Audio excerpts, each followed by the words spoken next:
बहुत साल पहले भारत में मगध नाम का एक राज्य था। वह राज्य बहुत ही संपन्न था। राज्य में एक सोनापुर नाम का गांव था, जहां के लोग सारा काम अपना दिन में किया करते, लेकिन रात होते ही सारे लोग अपने घर के अंदर चले जाते। कोई भी रात के समय अपने घर से बाहर नहीं निकलता था। लोग ऐसा बस एक ही कारण से करते थे, वह था अंगुलीमाल।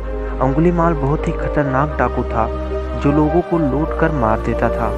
वह लोगों के बीच डर बनाए रखने के लिए मारे हुए व्यक्तियों की अंगुलियां काटकर उनका माला बनाकर पहनता था।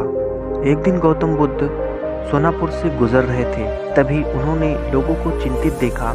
लोगों को इस तरह से परेशान देखकर गौतम बुद्ध ने उनसे कारण पूछा, क्या बात है, आप इतने डरे हुए क्यों हो?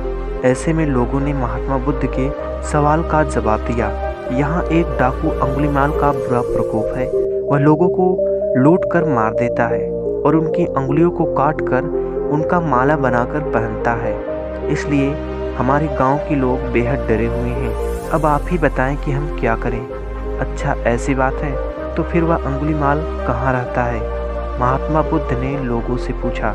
ऐसे में एक व्यक्ति सामने आया और महात्मा बुद्ध को बोला, वह जंगल में रहता है। जंगल के अंदर एक गुफा है, जिसके अंदर अंगुलीमाल रहता है।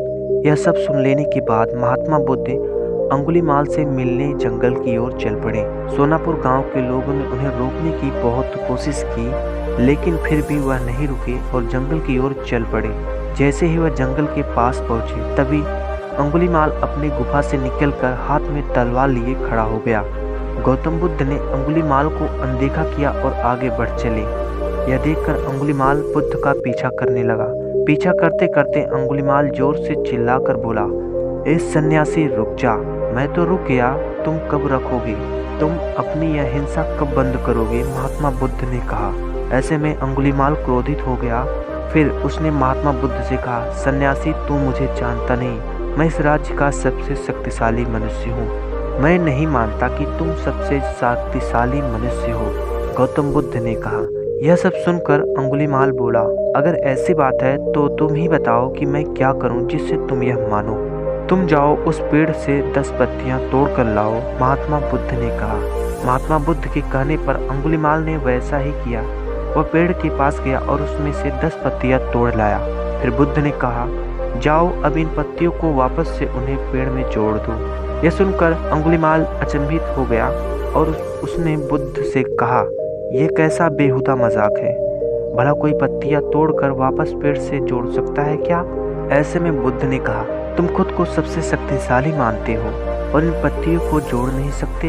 अगर तुम किसी को जोड़ नहीं सकते तो उन्हें तोड़ो मत। अगर तुम किसी को जीवन नहीं दे सकते तो उन्हें मारो मत। यह सब सुनकर अंगुलीमाल की आंखें खुल गई। वह बुद्ध के चरणों में गिर गया और उनसे माफी मांगने लगा। इसके बाद से अंगुलीमाल बुरे काम करना छोड़ दिया और वह महात्मा बुद्ध का शिष्य बन गया। इस कहानी से हमें यह सीख मिलती है कि इंसान चाहे कितने भी बुरे कर्म क्यों ना कर ले, वह चाहे तो अपने आप को कभी भी बदल सकता है।